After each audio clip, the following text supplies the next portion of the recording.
One day I'm gonna be everything I wanna be. I don't let it get the most of me.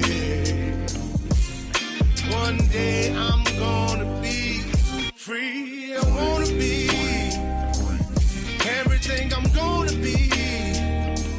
My future right in front of me. One day I'm gonna be free. I wanna be free. Then let me be free. From the depths of darkness, a voice emerges. A host with a fire burning in his soul. With a heart steel and a spirit unbroken. He rides on two wheels ready to claim his throne. Amidst the chaos and the thunderous roar, insane wheels rise as a force to be reckoned with. Fueled by the power that only metal can bestow, he takes his stand, refusing to submit. Insane wheels hear his battle cry. Metal and mayhem will never die. Rituals report and pays his way. Oh, legend in the making, day by day.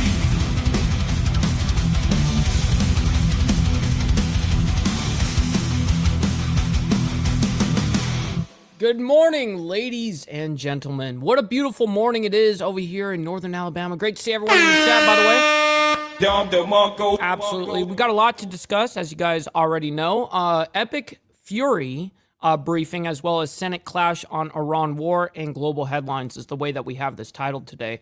Now, the Epic Fury briefing, I'm not really sure exactly what time that's going to come out today. It may not even happen at all today while we're on the live stream, meaning, but it may happen later on today, and then we'll report on it tomorrow. So that's usually how these kind of things go. So just at least you guys know what's going on with that.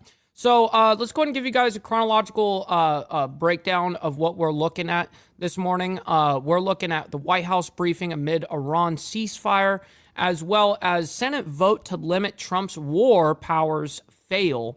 Let me see if we get anything from this. The Senate rejected a resolution on Wednesday to limit President Trump's war powers. So that was from the Senate over there, the Democrat Senates, or the Senate Democrats, I should say. And then we have U.S. military maintains Iranian blockade with peace talks set to begin. This happened 16 hours ago, by the way. It says we are learning more after President Donald Trump suggested the end of Iran war might be in sight. Quote, I think it's close to over. Yeah, I view it as very close to being over. This comes as the United States Central Command released audio of the broadcast warning being sent from U.S. Navy ships to shipping vessels heading to or coming from Iranian ports. So obviously you guys know that we've got the blockade, not necessarily on the actual blockade itself, meaning basically the Strait of Hormuz. People are getting it confused, like as if we're coming in and blocking off the strait as well. No, we're not doing that. We're blocking off all of Iranian ports, essentially. Anything going in or out of Iran is being halted. Okay, so we have powerful storms slam parts of the Midwest and damages structures. I mean, it's pretty big. It looks like there was a lot of, throughout the Midwest, but of course, southeast Michigan actually got it kind of pretty hard here, and we got video for you guys on that just being last night, basically. And then this morning, as of only 4 hours ago, we have Trump says Israel-Lebanon talks will happen today. That's great news, by the way. Hopefully we can get some sort of resolution or something on that regard. That'd be great. And then we have an update as of 3 hours ago.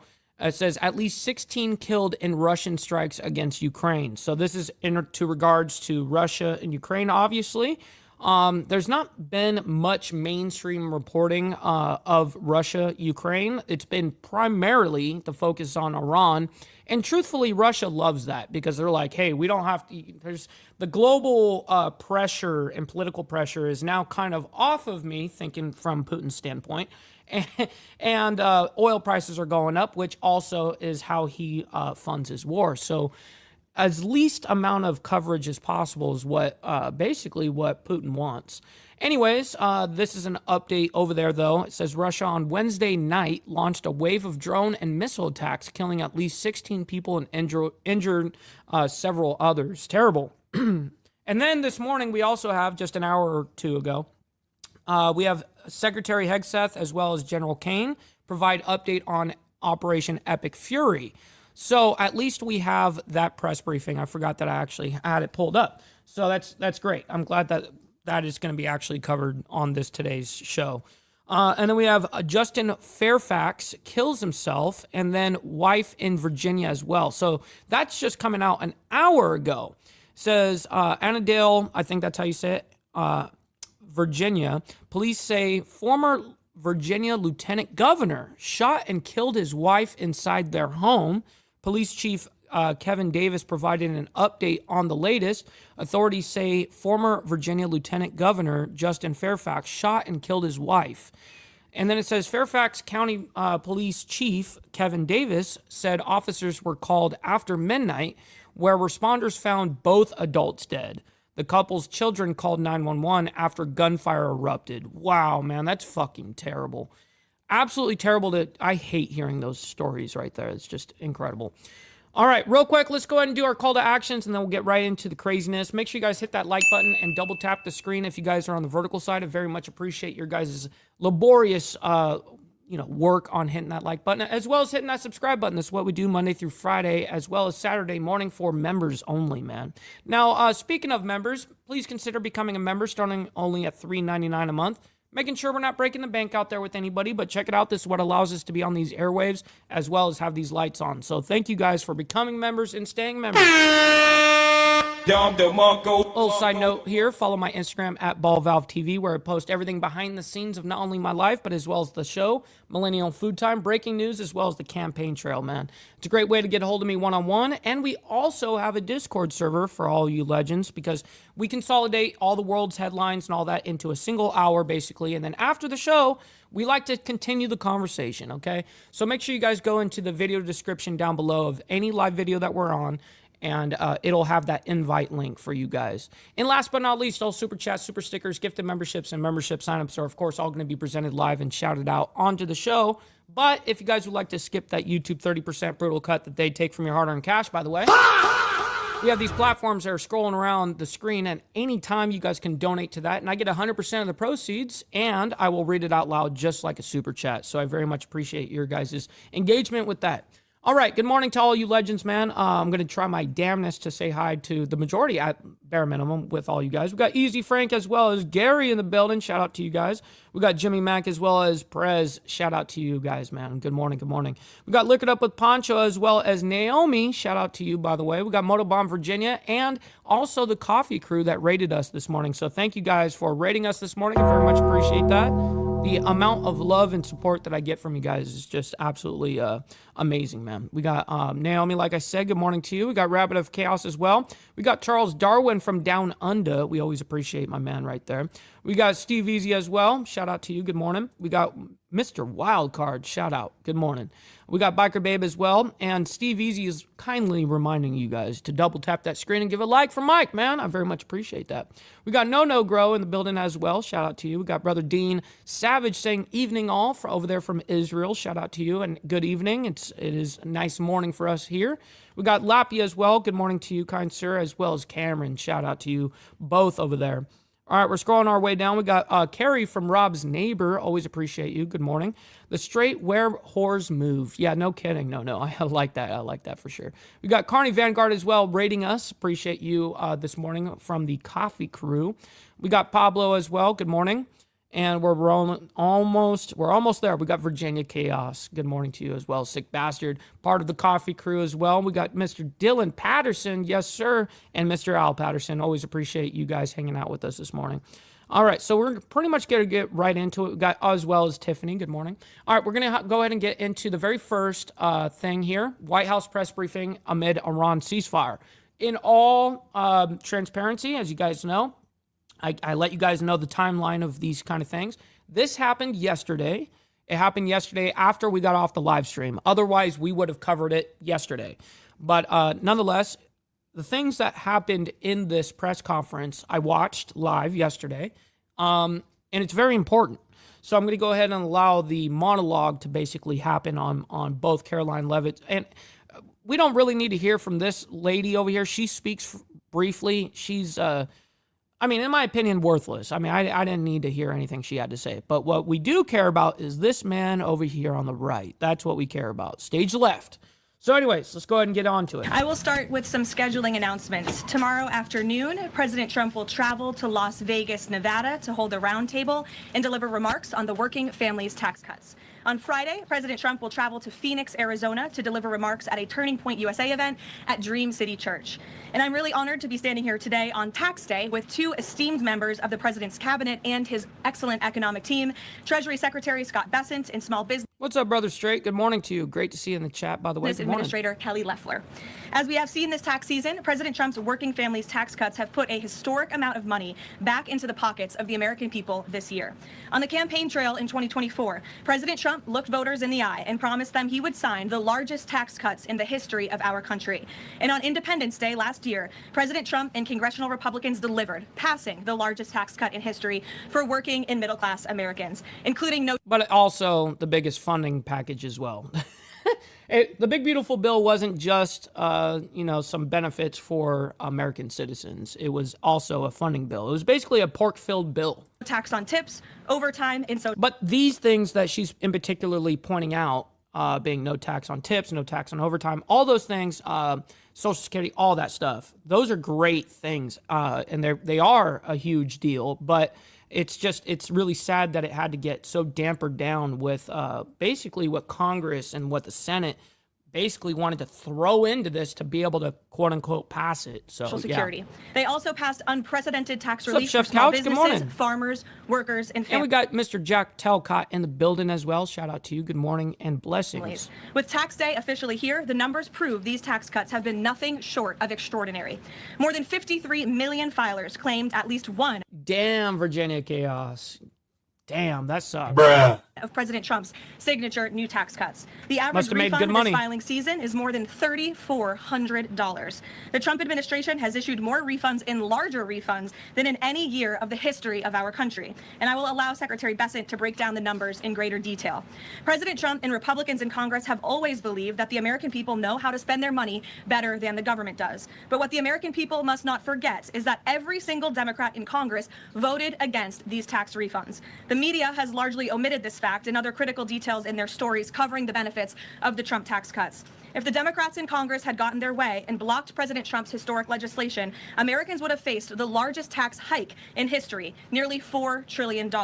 The average taxpayer would have seen a 22% increase in their tax rates. Democrats in Congress have proven over and over again that they are the affordability frauds who believe the government should keep more of the American people's hard-earned money. This president and Republicans in Congress... What up, 5150? Good morning. ...fundamentally believe that Americans deserve to keep more of their hard-earned paychecks. It's a clear contrast for American families to keep in mind. So with that, I will turn it over to our great Treasury Secretary, Scott Bessent, and then he will turn it over to Kelly. Thank you. We don't need to hear from Kelly. Fuck what Kelly has to say. We'll hear from him. Good. Thank you, Caroline. I'm here to tell you that it has been a fantastic tax season. What's up, Stephanie, as well, and happy Thirsty Thursday. Great to see you. It has gone smoothly. It has gone efficiently from the point of view of the IRS, but most importantly, it's been a great tax season for the American people. Thanks to promises made, promises kept, through the working families tax cuts, the president has delivered the record refunds to the American people. More than 45% of the filers of the returns that we have seen have had at least one of the four president's signature policies: no tax on tips, no tax on overtime, the deductions for our great seniors, and the deductibility of interest on auto loans for American-made cars.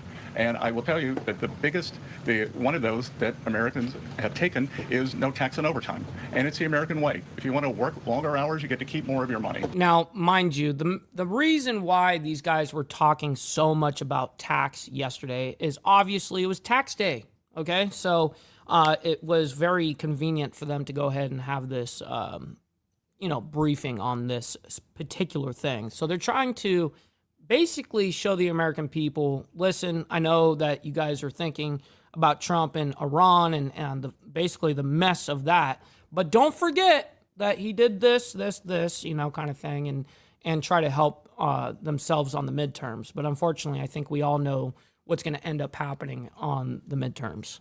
And with that, we are seeing, I want to encourage everyone out there watching today to change their withholding if they haven't already done so.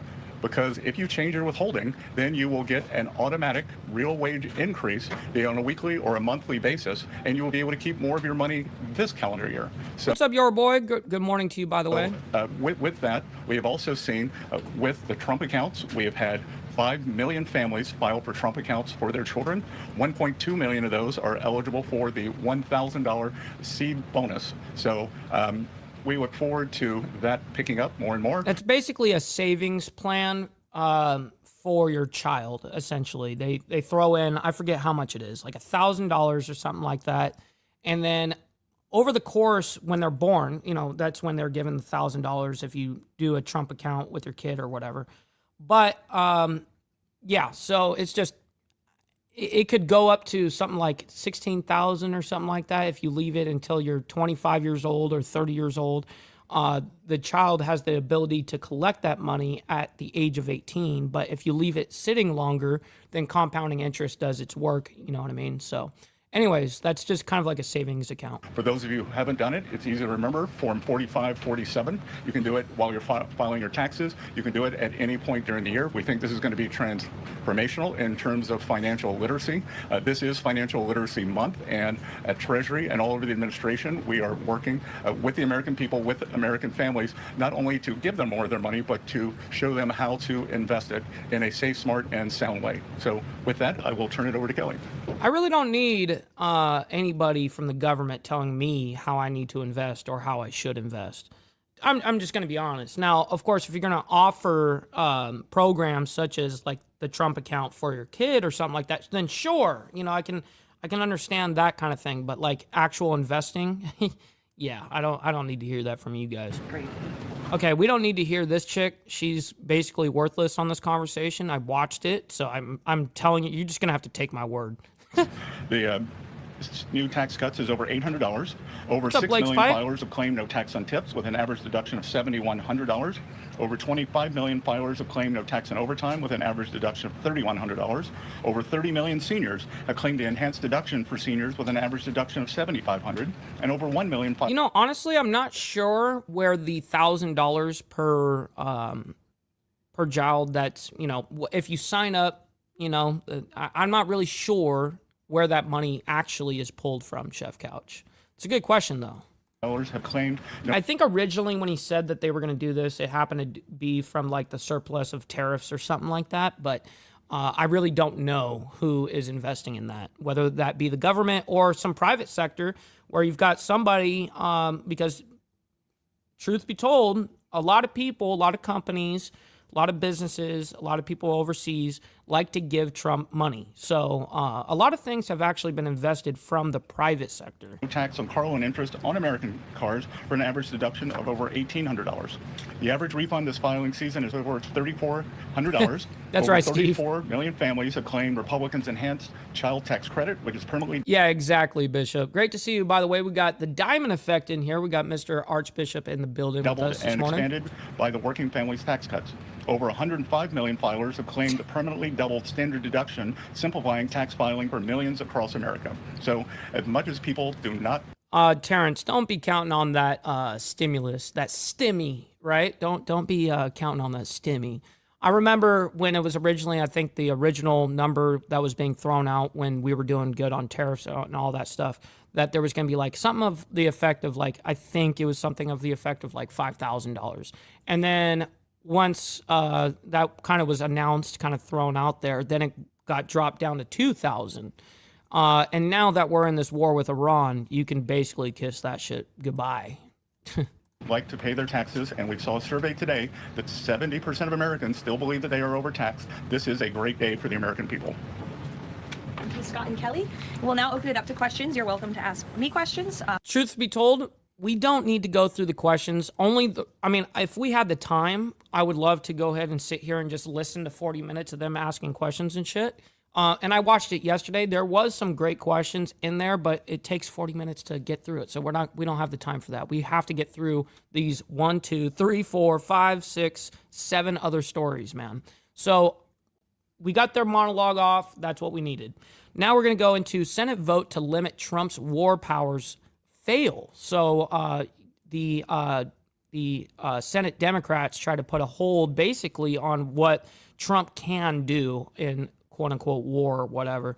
This is what it says. The Senate rejected a resolution on Wednesday to limit President Trump's war powers. In the meantime, while we were listening into that update, we also got one from the floor there on the Senate. I want to put up this live vantage point that we have outside of Capitol Hill. So today, the Senate did vote to limit the vote to limit President Trump's war powers ultimately failed. The Senate rejected that resolution to block Trump's from ordering further strikes on Iran. This comes even as Republicans raised increasing concerns about the war. That vote was the latest in a test of lawmakers. That's right, Steve Easy. Never count on anybody but yourself. That's right. And nobody's owed anything anyways. You know what I mean? No one's owed anything. You got to go out there and get it yourself. Support for the conflict since President Trump threatened last week to destroy Iran's whole civilization. Democrats have forced votes on 3 other war powers resolutions since the war's start. And so I want to put this up on your screen. This is from the Senate cloakroom saying there, not agreed to, 47 to 52, the motion to discharge from the Foreign Relations Committee. This was brought again to the Senate floor by Senator Duckworth. Also want to put this one on your screen there from the Senate press gallery, giving us a better breakdown of what we saw unfold there as far as how those votes went. The Democratic senator. Yo, real quick, we got Fidel coming in with the comboed. I see you comboed a whole bunch. I mean, shit, 9 times with all those 100 with all the jewels, man. That's humongous. I very much appreciate you making it rain over there on the vertical side. I very much appreciate that, by the way. Let's get it.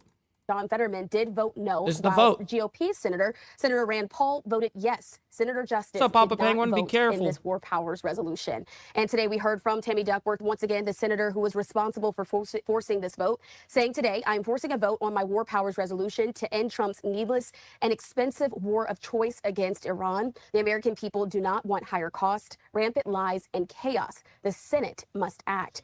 And we also heard from Senator Chuck Schumer just before that vote happened, saying, happening now. We're focusing on. Yes, that is correct, by the way, your boy. You have to, the parents have to sign up to do that. Absolutely. It's not just given. And we got Fidel, by the way. Yes, thank you very much for the amount of gifted, the gifts on the vertical side. Thank you very much for that.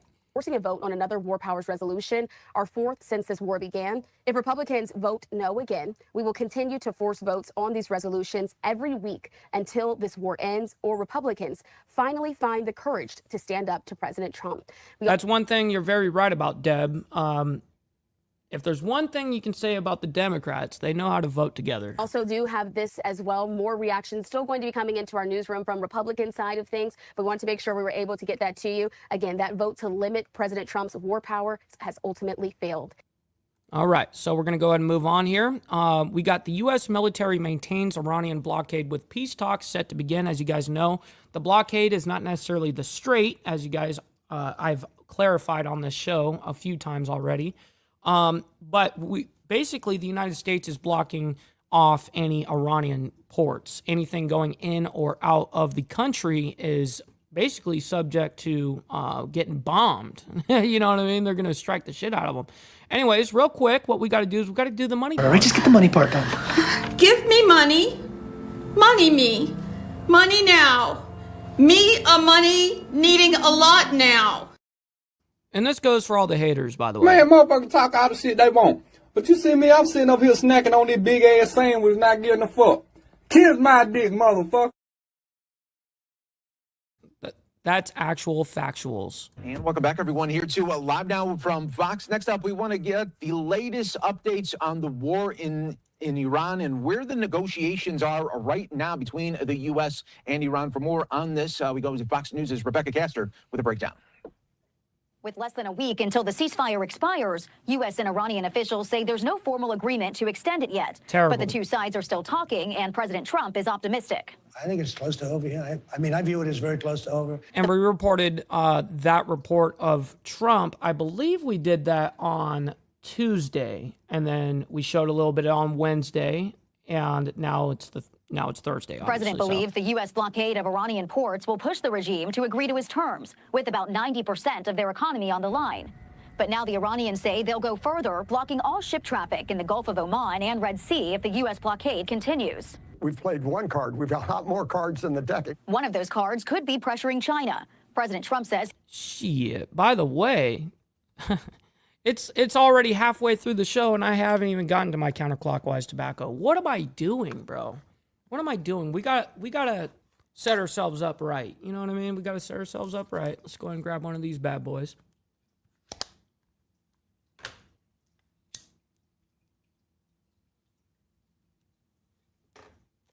All right, now we're ready for the rest of the show.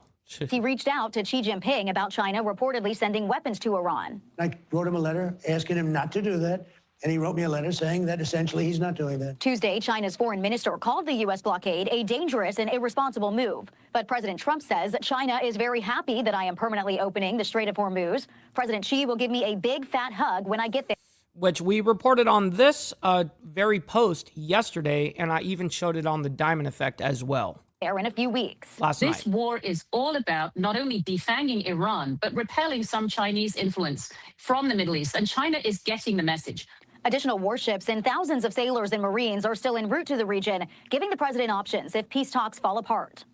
In Washington, Rebecca Castor, Fox News. All right, Rebecca, thanks so much for those updates. We appreciate it right here on Live Now from Fox. I want to continue the conversation, bring in our next guest to help continuing to break down the negotiation as well as where we're at right now with the war. Next up here, please welcome everyone, Graham Slattery with... What the fuck does this guy know about any type of negotiations? Bruh. What kind of information is Bedhead over here going to give us that we don't already know? Let's give him a chance. Let's give him a chance. Let's hear what he's got to say. If he's bogus, we're just moving on. Reuters, great to have you on, Graham. And yeah, this comes as a moment where, you know, we are waiting maybe on a Truth Social update. Oh, Gary, for sure. I'm doing better on the stock market than I have in the last like 4 or 5 months. So absolutely. The moment when President Trump is going to say, you know, the war is over. Are we getting closer, do you think, to that point? We're getting closer to that point. It doesn't necessarily mean that we're... How come all these fucking reporters and all that shit, they're on their like piece of shit laptops, right? No microphone, but we're speaking to an international audience and we can't even have decent audio to hear you. You're using your 12-year-old fucking MacBook or whatever the case is, and just no microphone? Incredible. Within a matter of days, as has been advertised, you know, by some officials close to the negotiation. But certainly we understand that there's a number of talks ongoing via the Pakistanis, via the regional intermediary. So certainly we're getting... That looks like Israel. We're getting closer. There are still gaps, but we do see indications, of course, that officials will be heading back to Islamabad in the coming days for another and perhaps final round of negotiations for now. And during that first meeting, on both sides, was there just a little bit of mistrust? Was Tehran not believing D.C. and vice versa? I mean, because to walk away from the meeting where there was really no impacts yet, only to say, you know what, we will have another meeting soon. What do you think came from that meeting, and what do you think U.S. officials learned from it so they know what to go into for the second meeting? Yeah, I know. It's kind of like, it's got to be like leaning against his coffee mug or something like that on the desk. It's coming from like a low point, you know? I don't know. Well, look, you know, this was the first direct negotiation at that level with the Iranians in obviously a very, very, very long time. And the issue sets are massive. You, of course, have... And I was actually very surprised that the whole negotiation happened in, well, A, it happened in Pakistan, and B, that they actually, both sides, the United States and Iran, stayed at the exact same luxury hotel. Usually they're willing to do, you know, negotiations on that kind of level, but usually they kind of stay in different locations. So I thought that was interesting. They're both in the exact same hotel. The nuclear issue, proxies, missiles, etc. So in hindsight, it's safe to say that it was very unlikely that there was going to be any totally that resulted from that image right there. Yeah. Now, there still is a lot of mistrust on both sides, but given the complexity of the issue sets and of course that the mistrust that comes with having had two wars within a calendar year, it perhaps was never realistic in the first place to come away with that, with any sort of comprehensive agreement, quite frankly. And how much? All right, so this guy really isn't going to give us shit. I'm going to be honest. Sorry, this guy's lackluster. Let's go ahead and see if we get any major posts from any political or any governmental official from either side. Doesn't look like we are, so we're going to move on. Perfect. All right, we got, we're going to bring it to home real quick. I know we've been focusing a lot on international headlines and the war. Well, I should say operation, actually. But you guys know what I'm talking about. We've been talking about the Middle East a lot, and we do have some news here that's happened locally. It says just yesterday afternoon, basically, powerful storms slammed parts of the Midwest as well as damaged structures. It looks like from at least this report, yes, the parts of the Midwest this week are basically getting just hammered. But in particular, I think it looks like there's some pretty decent damage in southeast Michigan.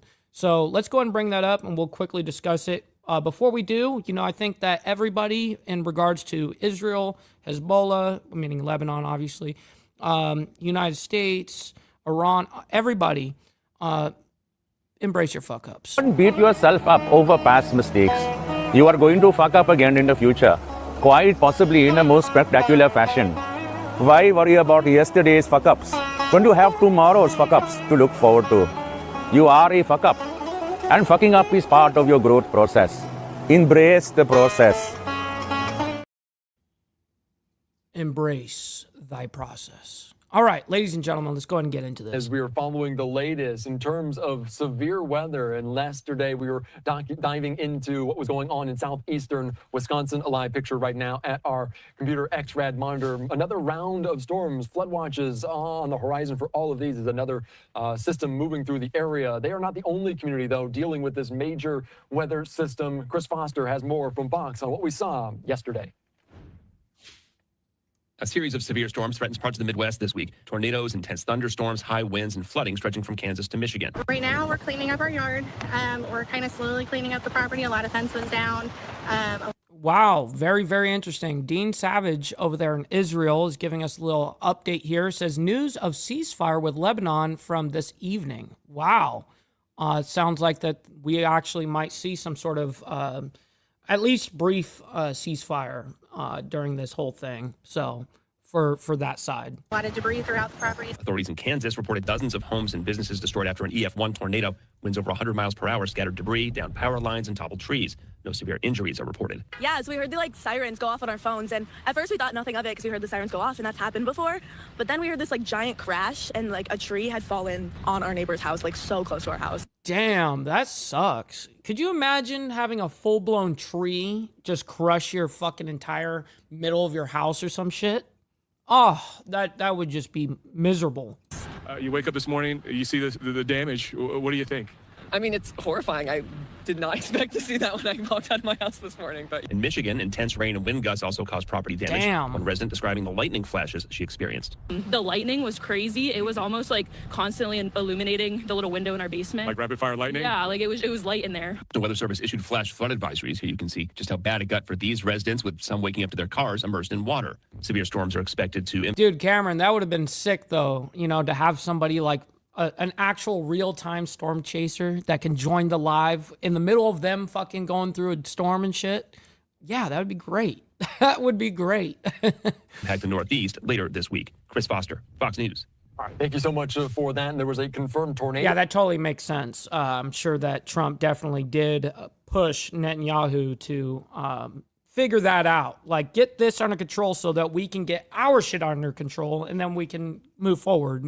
I bet that you're right. Down in Wisconsin yesterday, a live look there in this city, right on the banks of Lake Michigan. You can see some of the rain there falling in front of the camera, the bridge over kind of parks. Yeah, it must be where they're just covering it. The river in Milwaukee, so just south of downtown area. Let's take you right now out to our Fox 6 team. They're continuing to follow the latest, speaking to reporters on the ground, seeing some of the most damaged areas. Let's listen into their live coverage. Madison, that's what we're concerned about later on this evening. Now, we have some rain showers pushing through the Milwaukee area right now. This is not a big deal, just some... Now, just because this, we don't need to see exact, the radar, because this was yesterday afternoon. So any predictions, they're going to be, what they're showing here is already past. So, but the point of what I wanted to show was the images of out there and how it looks. Let's go ahead and hear what this guy has got to say. It looks like he's a somewhat maybe of a storm chaser himself. Let's go ahead and see what this man's got to say. Yeah, hi there, Ben. So probably not recommended for most people, but Adam Page remembered back to last August. Oh, it looks like he works for Fox. I mean, historic flooding and rainfall that caused that flooding.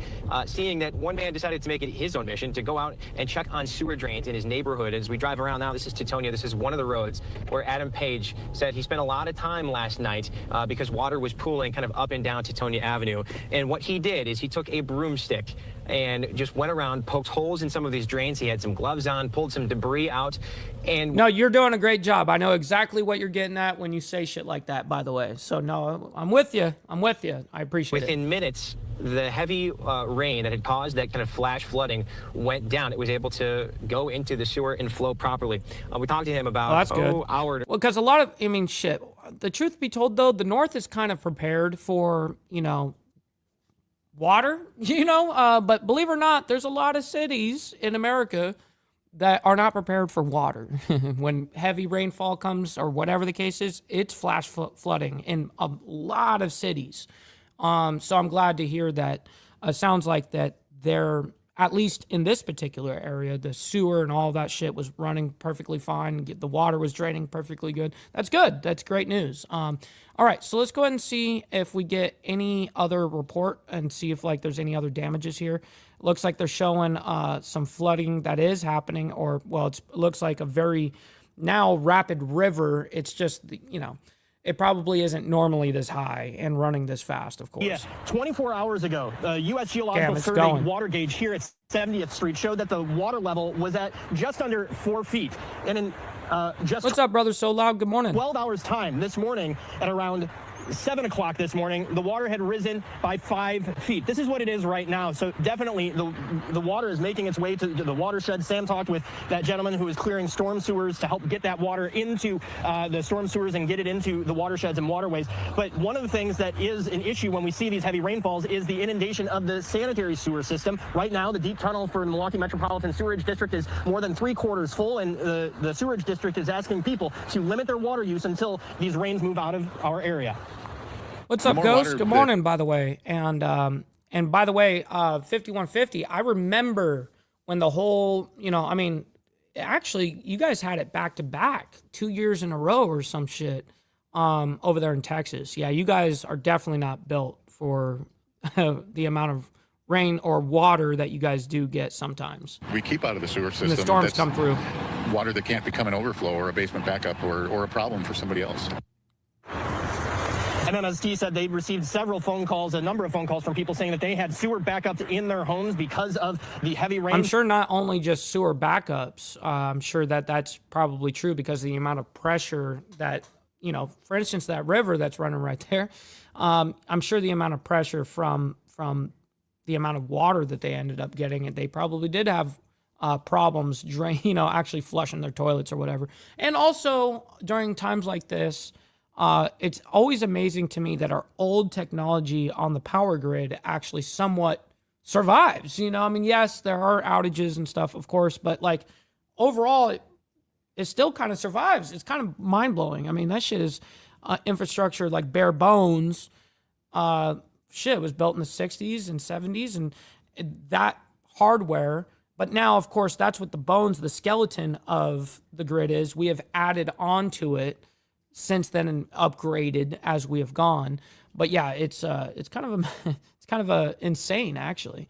Let's go ahead and see a little bit of looks like we got some other footage real quick, and then we'll get into our next story here. All right, just listening in there to some of our Fox 16, their coverage of oh wow, brother So Loud coming in humongous, by the way. This is a whale right here. Brother So Loud says happy belated birthday, brother. Man, I appreciate it, man. Now that's I very much appreciate that, brother So Loud, and thank you. Very much appreciate that. It definitely goes a long way, my man. Yeah, this is a little bit crazy, man. Anytime that we deal with storms, it's very interesting watching not only the actual storm come through, but the way that the communities react to the amount of damage, whatever the case is. And also, I mean, there's a lot of hardships in that. I mean, people are losing their livelihoods from a fucking storm. That's got to be just miserable. Those extensive severe weather threats. The National Weather Service in Milwaukee saying there's a small chance for strong severe storms this afternoon and in the evening hours across southwestern Wisconsin's small hail, brief damaging winds, heavy rain, flooding. The main concerns, there's a flood watch out for all of southern Wisconsin through 7 a.m. Thursday. And we're also diving into our Fox 32 team in Chicago. They were dealing with severe weather, hail that was potentially baseball size. Also, thank you for that as well, Fidel. In the Detroit metropolitan. So it looks like they're getting a whole bunch of, we're talking hail and all of it. I fucking hate hail. Hail is the worst. All right, let's go ahead and get into, it says just 5 hours ago, by the way, a little bit about what Dean Savage was saying in the chat. Trump says Israel-Lebanon talks will happen today, and I'm sure that there's been those talks already kind of happening. I'm sure of it. But nonetheless, this came out today. Let's go ahead and hear what they've got to say briefly. Coming up at 8 a.m. Eastern time, we're waiting for an update courtesy of the Pentagon, an update on Operation Epic Fury. It started which I have this press conference, by the way. I have it queued up. It's not this next story that we're going to do after this. It's going to be the story after that. 8 a.m. again Eastern time in about 2 hours from now. It will feature some comments from U.S. Secretary of War Pete Hegseth, also General Dan Kane. It's going to be similar to some of the updates that we have seen in the past with some opening remarks. And then also we will have some questions that are going to be posed by reporters. So again, just bringing up here the photos, images of Pete Hegseth and also Dan Kane, both of them set to speak at this Pentagon update coming up in just a couple of hours. And this is a perfect moment to segue to some more of those updates that we have coming out of the Middle East as the situation continues to escalate, but we are following this very closely. The Associated Press saying this: Pakistan's army chief on Wednesday was in Tehran with Iran's foreign minister in the latest diplomatic move to ease tensions in the Middle East and arrange a second round of negotiations between the U.S. and Iran after almost 7 weeks of war. Also, U.S. Treasury Secretary Scott Bessent warned yesterday that the U.S. is prepared. Oh, man, that's awesome news. If Steve Easy's saying that you guys are doing a good job on the likes, man, I very much appreciate that. Again, if you guys are just coming in, hanging out with us, listen. I know you guys don't necessarily have to like everything that's going on around the world, but you guys can like it for me and what we do here on Insane Will. So thank you for that. Preparing to ramp up economic pain on Iran by levying secondary sanctions on financial institutions that do business with the Middle Eastern nation. Bessent called the measure the financial equivalent of a bombing campaign. And also, the Israeli military killed 4 Lebanese rescue workers and wounded 6 others in 3 consecutive targeted strikes Wednesday. Paramedic groups. So that just was yesterday. Said that to the Associated Press. Now, it's an illustration of the human cost of the Israeli military campaign against Hezbollah in southern Lebanon, a day after the two countries. It says it has been a long time since the two leaders have spoken, like 34 years, it says. It will happen tomorrow. Wow. Held historic talks in. That came from Donald Trump, by the way. He says, trying to get a little breathing room between Israel and Lebanon. It has been a long time since the two leaders have spoken, like 34 years. It will happen tomorrow. Nice. President Donald J. Trump. Washington. Interesting. Speaking of, this is a live image that we do have out of Beirut and Lebanon on this Thursday morning. What's up, Big Dan? Shout out to you. Good morning to you. Hopefully you're enjoying your thirsty Thursday so far. But a lot to get to, as you heard from that recap. So joining us next onto the program to discuss all of this is Seth Frantzman. He is an adjunct fellow with the Foundation for the Defense of Democracies. Seth, good morning. Good morning. I want to... You guys are funny. Tiffany and Prez were in here basically the very beginning. Start with some of the latest comments made from President Trump. So he did post via his Truth Social account, and I'm going to bring it up here in just a moment. So he said this just a few hours ago, quote, trying to get a little breathing room between Israel and Lebanon. It has been a long time since the two leaders have spoken, like 34 years. It will happen tomorrow. This, of course, references back to the fact that earlier this week, we saw Israeli and Lebanese officials meet in Washington, D.C. for some talks. Seth, as we look ahead to the second round of talks here, which really is the first time we've seen this in decades, what were some of the successes that we saw from that first round of talks this week? We don't need to hear from Alfalfa over here. Let me go ahead and see if there's any other breaking things here. Here's one of them. The IDF comes out with something. Dismantled 70 Hezbollah terror infrastructure sites in just 1 minute. Wow. That sounds like the IDF.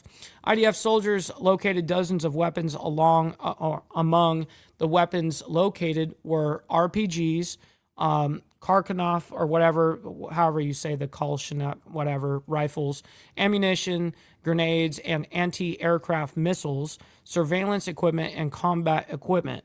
In an additional operation, IDF soldiers eliminated dozens of terrorists. Following the completion of the searches, the soldiers dismantled 70 terror infrastructure sites in just 1 minute. Holy shit, man. See if we get any other updates here. U.S. service members continue to monitor and patrol regional waters in support of the U.S. blockade on ships entering or exiting Iranian ports. This is coming out from U.S. Central Command. On ships entering or exiting Iranian ports. Seth, within that last answer, I do want to focus on something specifically. Okay. There's no other post there. We're going to move on from it. All right, so real quick, we're going to turn our attention. I know we've been focusing a lot on Iran, but we are going to focus real quick on Russia and Ukraine real quick. It says at least 16 were killed in Russian strikes against Ukraine. Let's go ahead and bring that up. These sad stories, man. All warfare, man. It's just terrible. Taking a live look over in Kyiv, Ukraine. Now, the war between Russia and Ukraine does continue to intensify, and this is a live image that we have the aftermath of a Russian drone strike that happened overnight. And we also have a social media post courtesy of Ukrainian President Volodymyr Zelensky. Before I head to that, just want to read a little bit more background information. This is in Kyiv, Ukraine. Now, the Associated Press says that Russia hammered civilian areas of Ukraine with hundreds of drones and dozens of missiles in an attack that stretched for hours. So they were not only launching drones, but as well as dozens of missiles. From daytime into the night, killing at least 16 people and injuring more than 80 others, as terrified residents covered in their homes. That's according to officials. Russia launched nearly 700 drones and dozens of ballistic and cruise missiles, primarily targeting civilians in its biggest aerial barrage in almost 2 weeks, according to authorities. Moscow's forces have hit civilian areas almost daily since an all-out invasion of its neighbor more than 4 years ago, with the regular assaults occasionally punctuated by massive attacks. More than 15,000 Ukrainian civilians have died in the strikes, according to the United Nations. Taking a look on, I want to hear that number again. Ukrainian civilians have died in the Didn't go back far enough. Punctuated by massive attacks. More than 15,000 Ukrainian civilians have died in the strike. 15,000 Ukrainian civilians have died. Damn, bro. And since the war started, that was like 4 years ago. Into the United Nations. Taking a look also at a social media post from Ukrainian President Volodymyr Zelensky. Oh, he says this. Here's a post from Zelensky right here. Another night has proven that Russia does not deserve any easing of global policy or lifting of sanctions. Russia is betting on war, and the response must be exactly that. We all appreciate you, Naomi. Always appreciate it. Must defend lives with all available means, and we must also apply pressure for the sake of peace with the same full force. I am grateful to those in the world who work with us in this way and who help Ukraine in a timely and comprehensive manner, fully aware that every act of support truly matters for saving lives. I thank Germany, Norway, and Italy, with whom we have already reached new agreements on supporting our air defense. We are working with the Netherlands on additional supplies. All right. Wow. All right. So now here's going to be the long part, everybody. We have the update, basically a press conference from Secretary Hegseth as well as General Kane. So over there from the Pentagon. So let's go and bring that up, and we're going to get into this. We're going to have a little overtime today, as well as we do have to get into right after this as well. There's a short update on something that just happened this morning. It says Justin Fairfax kills himself as well as wife in Virginia. It says police say former Virginia Lieutenant Governor shot and killed his wife inside their home. Police Chief Kevin Davis provided an update on the latest. Authorities say former Virginia Lieutenant Governor Justin Fairfax shot and killed his wife. It says the couple's children called 911 after gunfire erupted, and both the parents were dead at that time. Just incredible. All right, here we go. We do see Secretary Hegseth. Let's listen in. And we're going to also speed them up on 1.25. We have to.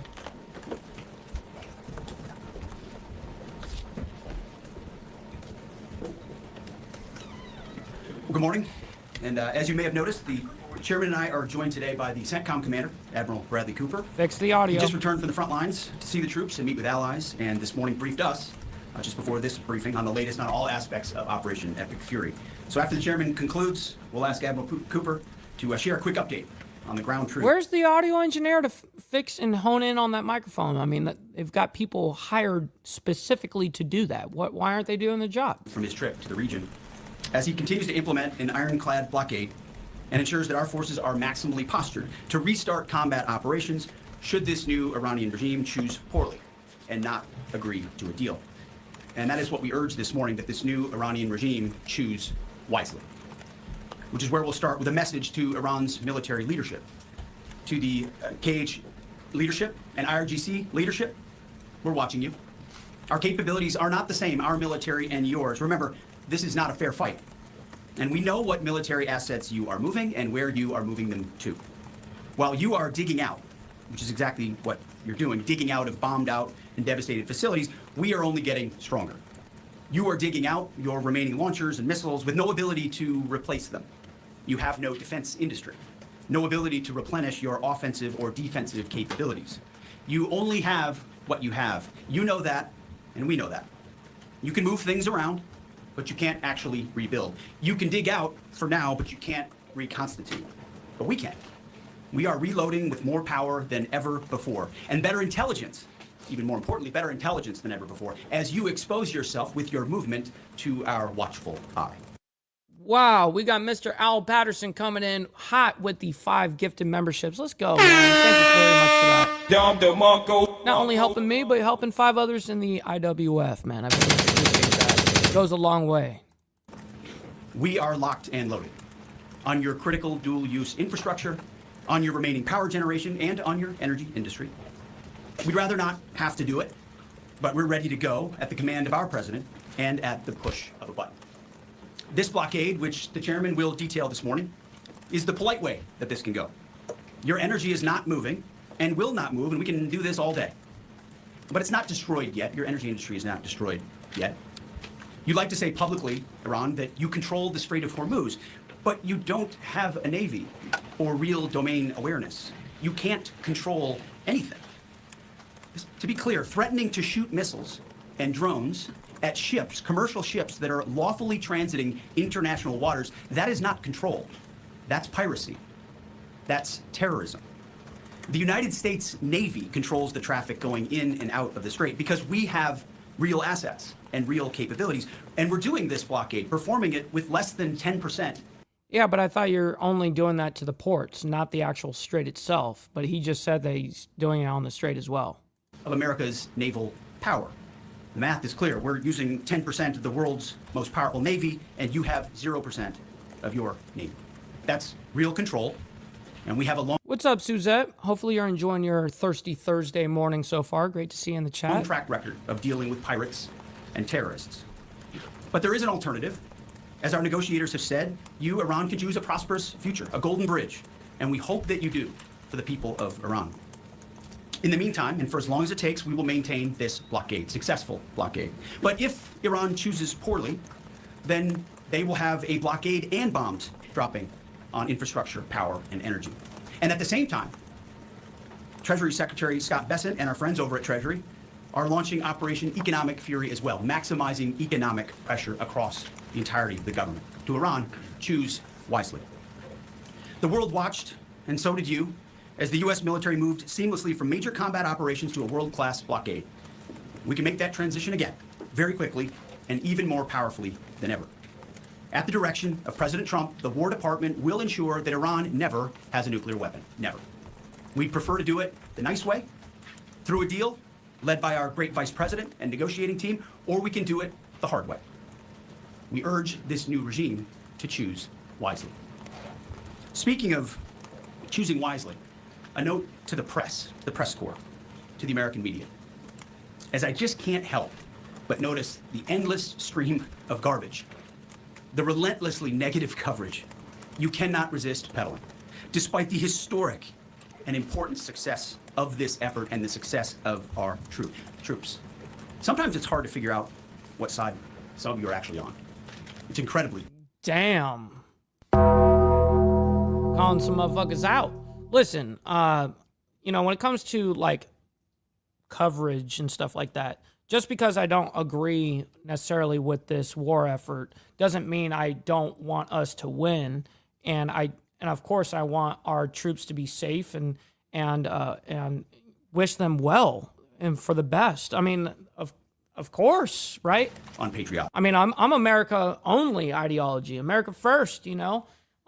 So absolutely, I want us to become victorious on whether I agree with this war effort or not. Of course, I would want us to win. This same press corps, not this exact same press corps, but at least an older press corps, bent over backwards during the Biden administration to explain away, the disastrous and disgraceful Afghanistan withdrawal. You called it the greatest airlift in American history. It's almost like you're cheering only for one side. This past Sunday, I was sitting in church with my family, and our minister preached from the book of Mark, the 3rd chapter. And in the passage, Jesus entered a synagogue and healed a man with a withered hand. The Pharisees came to watch. And as the scripture reads, they came to see whether Jesus, would heal him, or he would heal him on the Sabbath, so that they might accuse him. You see, the Pharisees, the so-called and self-appointed elites of their time, they were there to witness, to write everything down, to report. But their hearts were hardened. Even though they witnessed a literal miracle, it didn't matter. They were only there to explain away the goodness in pursuit of their agenda. As the passage ends, the Pharisees went out and immediately held counsel against him, how to destroy him. I sat there in church and I thought, our press are just like these Pharisees. Not all of you. Real quick, we got on the vertical side, we got Suzette coming in and dropping 200 joules. Man, that's major, by the way. Appreciate that. And Fidel also sending over a chili for 6 joules. I very much appreciate that, by the way. Thank you guys for making it rain over there, by the way. But the legacy Trump-hating you guys press, are awesome. Your politically motivated animus for President Trump nearly completely blinds you from the brilliance of our American warriors. The Pharisees scrutinized every good act in order to find a violation, only looking for the negative. The hardened hearts of our press are calibrated only to impugn. I would ask you to open your eyes to the goodness, the historic success of our troops, the courage of this president, and this historic moment for a deal that could end the Iranian nuclear threat, the incredible battlefield victory laid before your eyes, the not one, but 2 incredible rescue missions, miracles, you might say, or a locked-in blockade. Or how about historic recruiting numbers? Yesterday, we announced that That is major fact, Steve Easy. It's okay to support our troops and hate our government. Absolutely. Both can be true at the same time. The Air Force and the Space Force met new higher goals in FY26 5 months in advance of the end of the fiscal year. Five months ahead of time. The Marine Corps and the Army will soon do the same. 2-3 years ago, we couldn't meet lower recruiting numbers, not even close. Where are the reports on that? Where's the coverage of the new spirit in the country, the new spirit in the ranks, the surge of Americans wanting to join the greatest military in the world? Nothing from the fake news. We sense a pattern. You see, on the battlefield, these are demonstrations of uniquely American capabilities, strength and resolve. It's all around you each and every day. But in the press, you only seek the negative, earning each and every day the fake news label. But the American people, with goodness in their hearts, see past the Pharisees in our press. They see the goodness. You watching, you see the goodness. They see the success. They see the reality. And they don't demand perfection, and perfection is not possible on any battlefield. But they see the incredible feats that our troops accomplish every single day. So to those troops, stay focused, block out the noise, stay aggressive. You are showing the world what it means to be an American warrior. You are making this building and the American people proud. We pray for you every day, and we have your back in every way. And to Iran, choose wisely. I pray you choose a deal which is within your grasp for the betterment of your people and for the betterment of the world. In the meantime, the War Department is locked and loaded.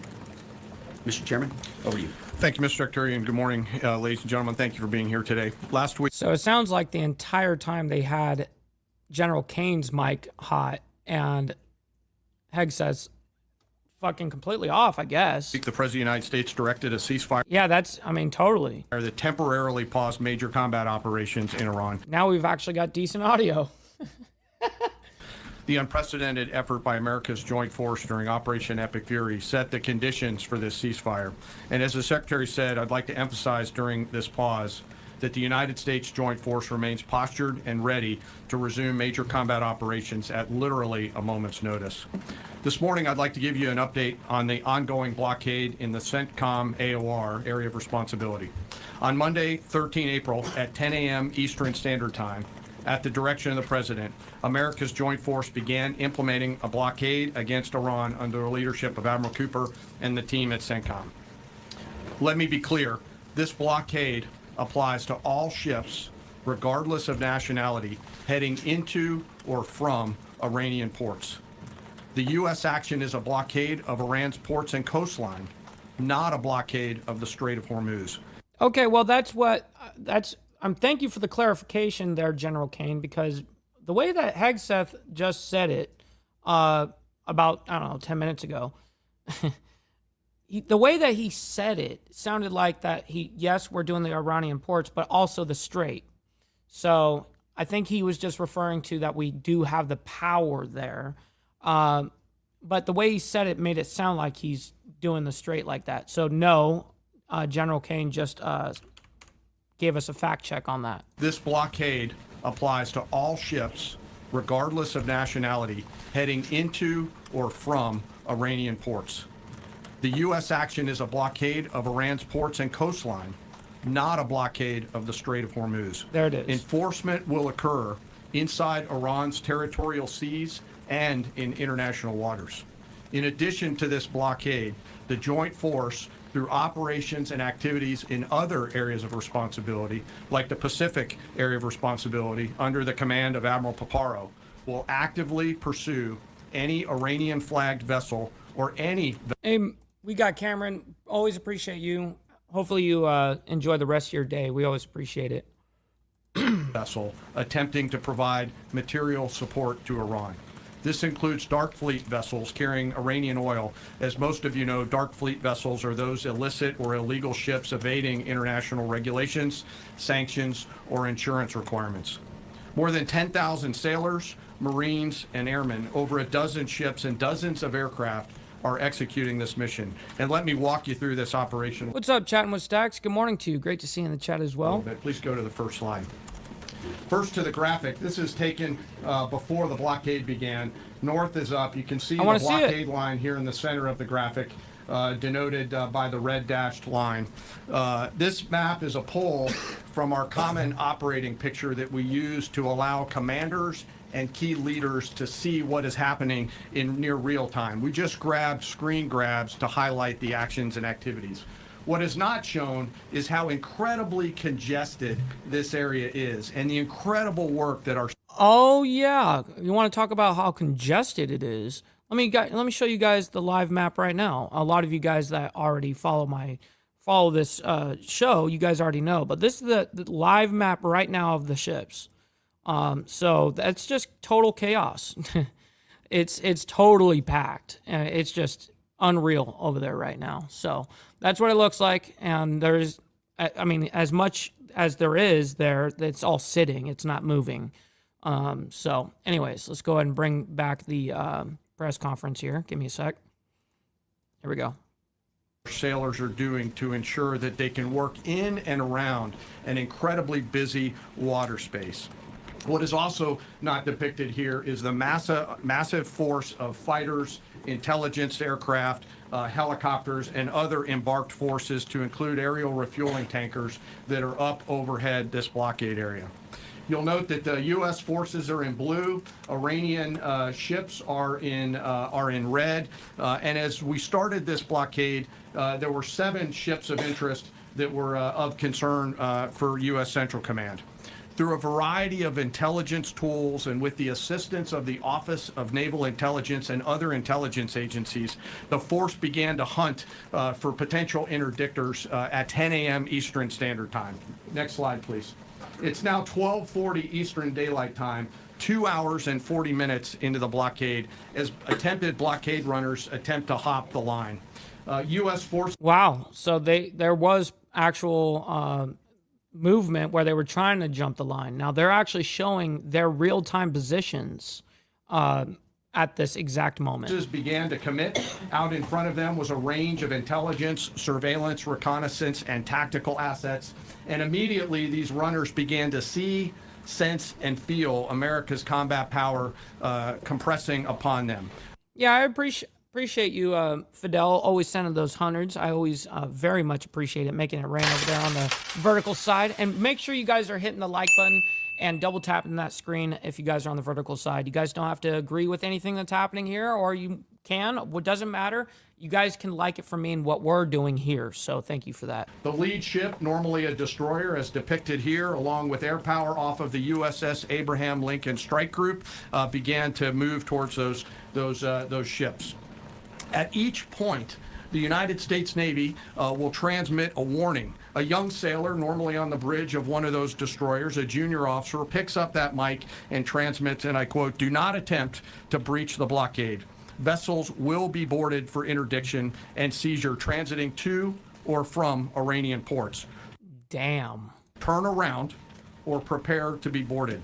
If you do not comply with this blockade, we will use force. And as this message is being transmitted, as I mentioned earlier, those shipmasters can literally see, sense, and feel the pressure around them. It's a finely tuned machine, rehearsed multiple times, and executed now 13 times since the blockade has. So there's been 13 contacts to different ships, essentially, where they're trying to breach the line, and then they call them over the radio and tell them exactly what the hell is going to go down if you attempt to continue. Make sure you flip around. Flip a bitch. Go right back to that fucking port. Be gone. Next slide, please. We're now 24 hours plus into the blockade. You can see the turning around of multiple ships, 12 of which stayed. They're all headed back. You can see their bow actually headed back to Iran. Inside the blockade line, one of which not depicted, off to the eastern side, turned around before even attempting it. Any ship that would cross the blockade. Hey, Steve Easy, appreciate the GG, cuh. Would result in our sailors executing pre-planned tactics designed to bring the force to that ship, if need be, board the ship and take her over. And that includes a series of escalated force options, which could include warning shots and others. Next slide. The final graphic shows taken at 11:20 p.m. the night of 14 April. You can see that the captains of all these ships have made the wise decision not to move, transit, or run this blockade. As I mentioned, so far 13 ships have made the wise choice of turning around. And as we continue to hold this blockade at the order of the Secretary and the President, any vessel that compares to comply with our instructions will be dealt with accordingly. As of this morning, U.S. Central Command has not been required to board any particular ships. And I'll remind you that we are also conducting similar maritime interdiction actions and activities. Hell yeah. I appreciate that, Steve Easy, saying dollar dues for the homie from the set. Absolutely. And appreciate the $2, my man. The dues are paid. Absolutely. Appreciate it. In the Pacific AOR against those ships that left that area before we began the blockade. Before I turn it over to Admiral Cooper, I want to talk briefly today about the men and women enforcing the blockade, America's sailors and Marines, and today particularly our destroyer and surface forces. When we talk about an American destroyer, it's important that you and the American people understand their capabilities. An Arleigh Burke-class destroyer are the backbone of the United States Navy surface fleet. Over 500 feet long, they displace 9,000 tons, and it is the sports car of the United States Navy. What's up, Extra Surprise? Good morning to you. Great to see you in the chat. From the keel to the mast, they stand nearly 10 stories tall, and their 4 gas turbine engines can drive the ship at 30-plus knots.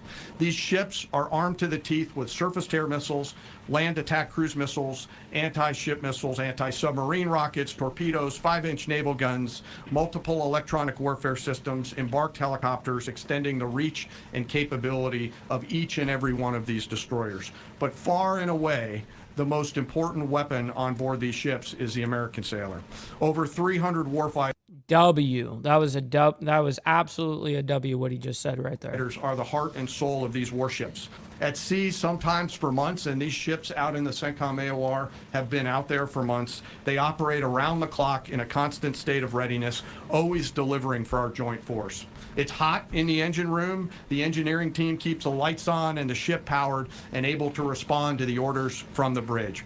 On that bridge, our sailors maintain a constant watch, maneuvering the ship tactically and safely through always congested water space, and there is a lot out there. It is like driving a sports car through a supermarket parking lot on a payday weekend with thousands of kids in that parking lot as you attempt to maneuver through there to get to that ship that would attempt to run that blockade. Yeah, he's not joking. I showed you guys the amount of traffic that is over there currently right this second. I'll bring it back up just for anybody that's popping in real quick. But look at this. This is where they're talking about. The amount of people, this is the mouth that they're specifically talking about. But all these ships, I mean, it's just staggering. And they're all anchored. They're not moving. So yes, what he was talking about, how many people, well, basically ships. And yeah, it's very complex over there right now. So let's go back to this. My apologies. Give me a sec. Here it is. Down in the Combat Information Center, the CIC, the Tactical Warfare Center of the ship, that is where the decisions are made. As threats appear, these young sailors are making real-time decisions on how to identify these threats and handle them, and they always deliver. Let's get the likes up, everybody. Appreciate it. Make sure you guys double tap the screen if you're on the vertical side. Ships are run by the youngest sailors in our surface warfare Navy. The helmsman, the sailor on the watch at the bridge, is normally just between 18 to 19 years old, and they are trusted to drive this warship through that supermarket parking lot without hitting anything. The conning officer, an equally young commissioned officer who's normally just a few years out of college, is the ones that are giving them. What's up, Jack, by the way? Hopefully you're enjoying your morning, as well as Wicked Wally in the building. Shout out to you, by the way. Hopefully you're enjoying your wonderful morning so far. So he says, Trump saying Israel and Lebanon just agreed to a 10-day ceasefire. Very much appreciate that right there, Wally. We got a little bit of a heads up from Dean Savage. He actually lives in Israel, and told us that it looks like they're going to get to like where that happens today. And that's exactly what you're just calling out right now. So appreciate the info on that. Thank you very much. Hopefully you're enjoying your Thirsty Thursday as well. That Young's helmsman, the orders on where to take that American warship to execute the mission that the Secretary and the President has given us. Yo, Suzette, appreciate the sunshine for that 200 joules right there, making it rain. Thank you very much for that. These are incredibly well-trained sailors. They are led by incredible leaders, salty, experienced leaders, and trusted with deep responsibility. And I'm so humbled and proud of America's Navy. These sailors choose to take the road less traveled to go into the historic surface Navy, and they deliver every single day. Finally, as I often do, I want to highlight one of those surface sailors today and remember our father. Mr. Sterling Wheel. Shout out to my man, by the way. Good morning to you. Great to see you in the chat. Hopefully you're out there safe. Today we remember. Man runs around this entire country in a truck. So, I mean, it's kind of, anybody that's a trucker knows the deal. Ensign Robert Thompson of the U.S. Laffey, who died on this day in 1945 in the Battle of Okinawa. He was killed while fighting a fire along with 31 others as 2 Japanese kamikaze aircraft hit their ship. He passed away 1 week after his 22nd birthday and was posthumously awarded the Navy Cross. We remember Ensign Thompson today and all of our World War II vets who continue to give us the gift of a great example. And those surface warfare sailors who are out there doing the job right now take the courage, grit, and determination that those World War II vets gave us into these actions and activities that they're tasked to do every single day. So now I'd like to turn it over to Admiral Cooper to give us a readout of his recent trip to the region. Well, good morning, and Mr. Secretary. I didn't know we were going to hear from Admiral Cooper right here, right now. Thank you for the kind invitation, and Chairman, great to join you. It's a real honor to be here representing the more than 50,000 American service members deployed throughout the Middle East today, supporting operations. And it's great to have the opportunity to highlight the tremendous efforts our warfighters operating forward and the important partnerships with regional allies that continue. You guys will recognize him because he's the guy that comes out with the big CENTCOM videos to give you guys updates. So he's the CENTCOM commander. Continue to thrive. In fact, yesterday I returned from my second trip to the Middle East in the past 15 days. 2 very different visits.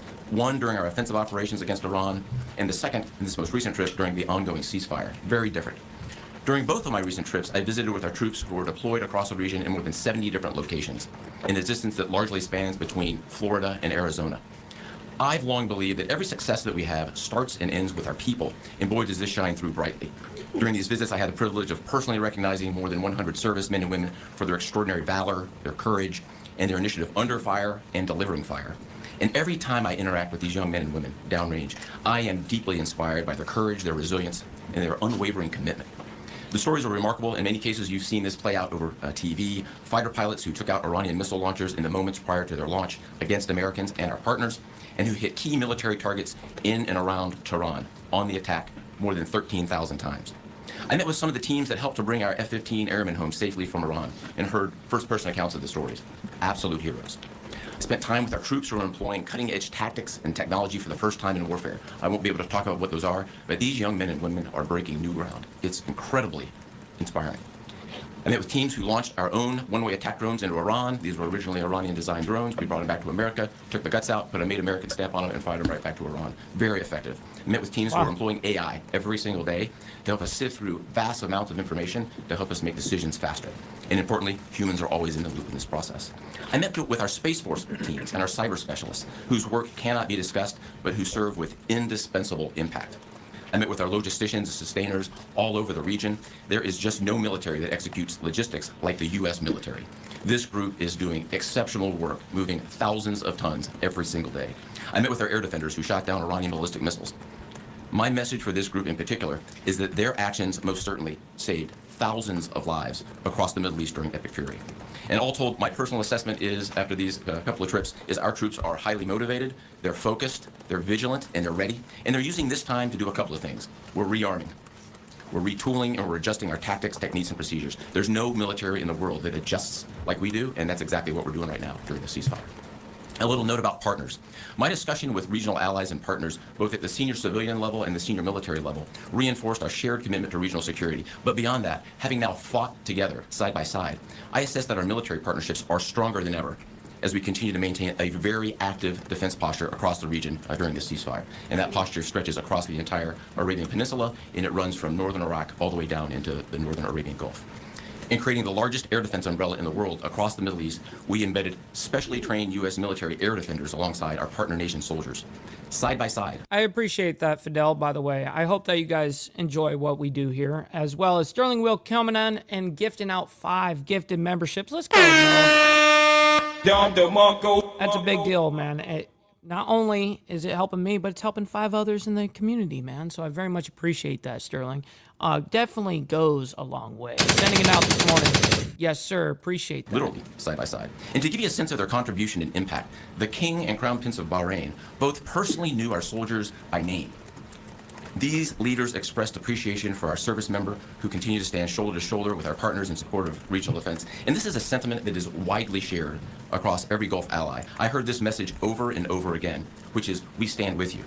As the Secretary and the Chairman have said, Bahrain, UAE, Saudi Arabia, Qatar, Kuwait, and Jordan have been exceptional teammates. I had a chance to meet with both their senior leadership as well as their troops. Boy, equally inspiring and equally committed to mutual defense. They defended Americans and they defended their own country. It was inspiring. And there's been no better teammate than Israel. Together, the 4 best air forces in the world, the Israeli Air Force, the U.S. Air Force, and the air forces of the U.S. Navy and U.S. Marine Corps, together met and exceeded our own military objectives over and over again. Twice in the past 2 weeks, I've met with the Israeli Chief of Defense to ensure that we remain closely aligned, and we do. And then finally, let me just close by saluting the brave men and women who are in uniform and who continue to answer the call with unrivaled lethality, great teamwork, and resolve. We've asked them to stay ready during this period, and that's exactly what they're doing. I couldn't be prouder, and I know that you and the American people share that same pride. Thank you so much. Wow. All right. I think that's going to end up closing. They're probably going to say, hey, we'll take some questions. We're not going to take any questions. We have to go into our last story after this. Let's double check. Go ahead. Yeah, they're going straight into questions. All right, let's go ahead and get into the very last story here. Justin Fairfax kills self as well as wife in Virginia. This is the former Virginia lieutenant governor shot and killed not only his wife, but he killed himself as well. And then I guess the kids ended up calling 911. That's just, I mean, just terrible. I can't imagine, you know, I just feel for the kids, man. It's just absolutely terrible. Right, we are following some breaking news out of Fairfax County, Virginia. Here's a post here from our Fox 5 DC team as we're learning that authorities are saying former Virginia Lieutenant Governor Justin Fairfax shot and killed his wife as well as himself inside their home in Annandale. We did just get a press conference from Fairfax County Police Chief Kevin Davis, who said officers were called shortly after midnight to the home where they found both adults deceased inside the residence. What's up, Joseph, my man up there in Canada on the Facebook side of things. Great to see you in the chat, bro. Some video here of outside the scene, courtesy of our Fox 5 DC team here. They are doing continuous coverage on this right now. We want to head over and listen in live.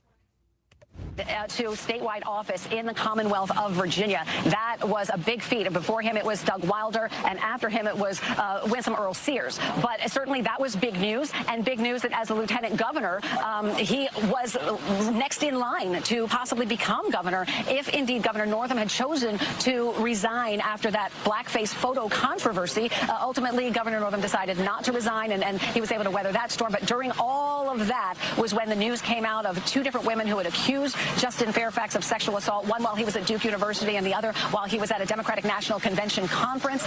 Fairfax had said that those sexual encounters were consensual, and he called all of this a smear. He volunteered to take a polygraph test, and his wife stood by him publicly during all of this. So again, publicly a very strong, solid front. Justin Fairfax also made a brief run for governor in 2021, but he did not secure the nomination against Terry McAuliffe, also a well-known politician in Virginia. And then he went into private practice. He's maintained his home here in Fairfax, and you know, he went to DeMatha High School, local guy, and has a number of family in the area as well. So this is certainly something that's reverberating in the community, not just here in. He's got a really good heart there, you know, Steve Easy. Annandale, sure. but in all of the communities where his families and loved ones live. Now, I'm also hearing from people in the state legislature, members of the legislature, who are just shocked and saddened by all of this, just not really having any inkling that Justin Fairfax would have been capable of something like this. Massive story on so many levels. The former lieutenant governor of Virginia and his wife both dead in an apparent murder-suicide at their Annandale, Virginia home overnight. We invite you to tune into our digital channels throughout the day today. Of course, if there's new developments before we are off the air this morning, we will bring them to you. In the meantime, we'll push all our updates to our digital channels, to Fox Local, and our social media in the meantime. Mel, thanks very much for bringing us up to speed on everything that was happening there. Thank you to our Fox 5 DC team. Now, we did just hear from the police chief there, Kevin Davis, a full press conference. I wanted to play those comments out for you now here on Live Now from Fox. Hey guys, yeah, Chief Kevin Davis has just walked up to the microphone. He's ready to give us an update. So let's go. Recording this off of an iPhone. All right, folks, good morning. I mean, I guess it works. I'm here to confirm the identity of our shooter in this murder-suicide that happened several hours ago as former Lieutenant Governor Justin Fairfax. Former Lieutenant Governor Justin Fairfax shot and killed his wife inside of their home and then shot and killed himself. I think you have the rest of the details that Captain Cosgrave gave earlier this morning, so I'm just going to pause right here and answer any of your questions to the best of my ability right now. I can just tell you, then I'll go to Drew first, that this has been an ongoing domestic dispute surrounding... Oh, it's been an ongoing domestic dispute. Oh, sounds like that cops have been involved more than once already. By the way, Naomi coming in with the $2 saying W to Mike Overtime. Very much appreciate the $2 there, Naomi. Definitely goes a long way. It adds up quickly. What seems to be a complicated or messy divorce. So, Drew. And Chief, that was going to be my question. Can you elaborate on what the investigation has revealed about the status of their marriage? Of course, the kids are what everybody's thinking about, I think, too, in this as well. So far, what we know is probably what you all know, and I don't think it's a secret that there's been a divorce proceedings that have been ongoing. From what I understand in this early stage, former Lieutenant Governor Fairfax was recently served some paperwork associated with an upcoming court proceeding that apparently led. Oh, damn. He's like in court proceedings and shit for what? Like domestic disputes or what? To this incident last night. Both of their children, teenagers, the boys older than the girl, were in the house when it happened. So that's horrible news for the family. Certainly a traumatic event for those children to live through. But we know that it all... How fucking miserable and selfish Oh, it's just terrible. Kind of culminated last night when Justin Fairfax shot several times and killed his wife, ran to a different part of the home, and then killed himself with the same firearm. I know you just got to see it, but from your briefing, what do you know about the scene inside? What is? So it seems like, and I know I'm competing with some school buses here. It seems like the murder took place in the basement. It's described to me as a unfinished basement in the home. At some point after Justin shot and killed his wife, he runs upstairs in the home and into the primary bedroom, apparently, and shoots and kills himself. Just miserable. I'm sorry that I have to leave you guys off from there. That's just a terrible thing to have to, of course, leave off on, man. Just all of the news, just terrible. All right, listen, I can't thank each and every single one of you guys enough. We're not going to be rating anybody today, so you guys are going to have to find your own place to go after the show ends here. I can't thank you guys enough. Obviously, I can't do this without you guys. Monday through Friday, of course, reporting world news, geopolitics, American news, American politics, all of it. Listen, man, I'm just honored that I'm able to do this with you guys. And thank you guys for supporting me and the efforts. Also hitting that like button on the way out, double tapping that screen, and hitting that subscribe button if you guys are new here. So anyways, we'll be back tomorrow morning for more of the world's madness. Until then, everybody, God bless. We'll see you guys very soon. Much love. From the depths of darkness, a voice emerges, a host with a fire.